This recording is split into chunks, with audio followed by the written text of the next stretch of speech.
श्रीलंका में हालात बद से बदतर होते जा रहे हैं। फाइनेंशियल क्राइसिस की मार झेल रहा श्रीलंका अब दाने दाने का मोहताज हो गया है। श्रीलंकाई करेंसी की वैल्यू डॉलर के मुकाबले लगभग आधी हो चुकी है, जिसके चलते कई जरूरी चीजों के भाव भी आसमान छूने लगे हैं।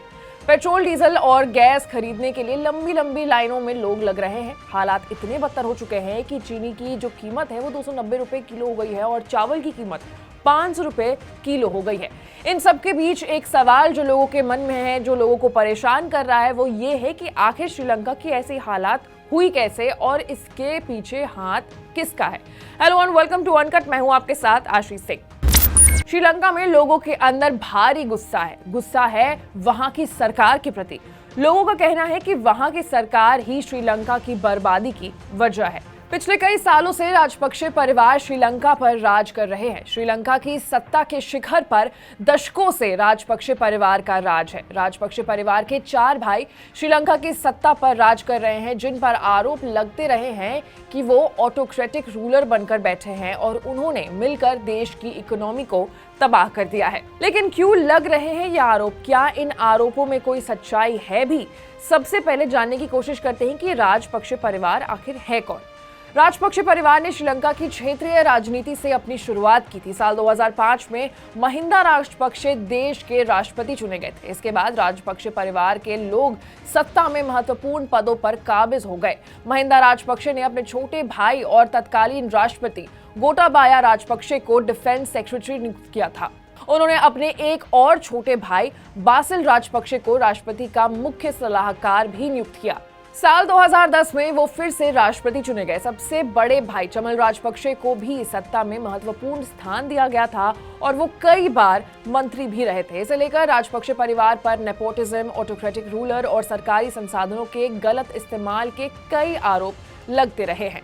एक वक्त था जब कहा जाने लगा था कि राजपक्षे परिवार देश की 70% बजट पर डायरेक्ट कंट्रोल रखता है और इन्हीं आरोप प्रत्यारोप के बीच साल 2015 का राष्ट्रपति चुनाव महिंदा राजपक्षे हार गए। लेकिन साल 2019 में फिर से राजपक्षे परिवार श्रीलंका में सबसे बड़े पद पर काबिज हुए। इस बार महिंदा राजपक्षे के भाई गोटाबाया राजपक्षे राष्ट्रपति चुने गए। उनके सत्ता में आते ही भाई महिंदा राजपक्षे प्रधानमंत्री चुन लिए गए। गोटाबाया के भाई बासिल राजपक्षे फिलहाल श्रीलंका के वित्त मंत्री हैं और चमल राजपक्षे कृषि मंत्री हैं। चमल साल 1989 से ही श्रीलंका के सांसद हैं। महिंदा राजपक्षे के बेटे नमल राजपक्षे श्रीलंका के युवा और खेल मंत्री भी हैं। राजपक्षे परिवार से लगभग 7 लोग श्रीलंका की सत्ता के शीर्ष पदों पर काबिज हैं, जिन्हें लेकर विपक्ष सहित लोगों में भी गुस्सा भरा हुआ है।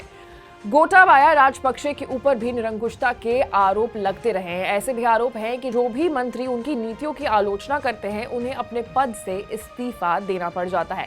ऐसा ही एक मामला कुछ समय पहले श्रीलंका के प्रमुख सांसद विजयदास राजपक्षे को लेकर आया था। वो राजपक्षे सरकार में न्याय और शिक्षा मंत्री रह चुके हैं। वो श्रीलंका में चीन की कर्ज नीति और सरकार की खराब आर्थिक नीतियों के बड़े आलोचक रहे हैं।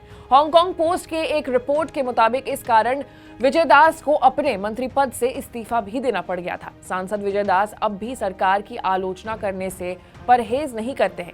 तो श्रीलंका का विदेशी मुद्रा भंडार खाली हो चुका है और उस पर चीन, जापान, भारत जैसे देशों का कर्ज भी लगातार बढ़ता जा रहा है।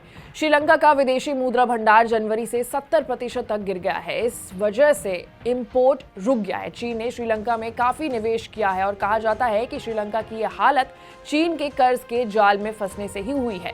साल 2019 में सरकार ने अपनी विदेशी कर्ज की अरबों रुपए की किश्त चुकाने के लिए सभी जरूरी सामानों के आयात पर प्रतिबंध लगा दिया था। अब भी श्रीलंका पर कई देशों सहित अंतर्राष्ट्रीय मुद्रा कोष का भारी कर्ज है, लेकिन वो कर्जों की किस्त तक नहीं दे पा रहा है। श्रीलंका पेट्रोलियम उत्पादों, दवाइयों और कई जरूरी सामानों के लिए विदेश इंपोर्ट पर निर्भर करता है, लेकिन विदेशी मुद्रा की कमी के कारण देश में सभी जरूरी वस्तुओं का इंपोर्ट नहीं हो पा रहा है। लोग दाने दाने के लिए भटक रहे हैं। जिनके पास पैसा है वो भी सामान की कमी से जूझ रहा है। श्रीलंका की इस स्थिति के लिए कोविड महामारी भी एक बहुत बड़ा कारण माना जा सकता है। पर्यटन पर पूरा जो श्रीलंका है वो निर्भर करता है और ऐसे में जो उनकी अर्थव्यवस्था है उसकी टांगे अब टूट चुकी है। ऐसे ही तमाम बड़े विश्लेषणों से अपडेटेड रहने के लिए आपको अनकट को लाइक, सब्सक्राइब और शेयर करना होगा। साथ ही साथ आप कमेंट करके अपनी राय भी कमेंट सेक्शन पे रख सकते हैं। मैं भी आपके साथ आशीष, आप देख रहे थे अनकट।